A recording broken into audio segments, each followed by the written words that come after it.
Mis nüüd tegema peab, aga ma olen valmis. Järgmiseks ülesandeks on teil minna ühistranspordiga Viru keskusesse. Mis see on? Ma arvan, et see on tasuta lõunasöögipilet. Lähme Virus hillima nüüd. Et saada lennujaamast Virru pean ma minema bussi 121 peale. Easy peasy.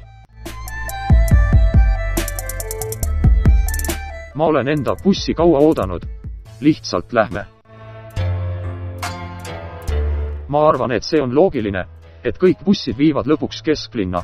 Teie arvate ka ju nii. Me oleme sõitnud 2,5 tundi ning me oleme kohas nimega Võru. See pole liiga kaugel meie sihtkohast, eks. Lähme lihtsalt maha ja vaatame, mis saab. Keegi on vist virtsaga maad väetanud, aga see on okei, sest siin on ilus. Tahiung on peaaegu kohas nimega Võru, samal ajal kui ülejäänud VTS on Viru hotellis. Ma olen nii kuradima õnnelik, et ma näen maaelu. Selles majas oleks tore vanaduspõlve veeta. Ma nii tahaks lambaid ja lehmi ka endale kunagi. Ning sellele platsile ehitaks ma jalgpallistadiooni, et mu lastel ka tegevust oleks.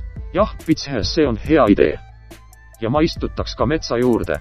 Viini to save the planet. Ja kartulid. Ma kasvataks kartulid, kutsuks kõik mesilased enda juurde elama ja teeks neile parima keskkonna, kus olla. Ma armastan väikseid summe. Eks näeb, kas Tahiung saab ilusti tagasi liikemete juurde.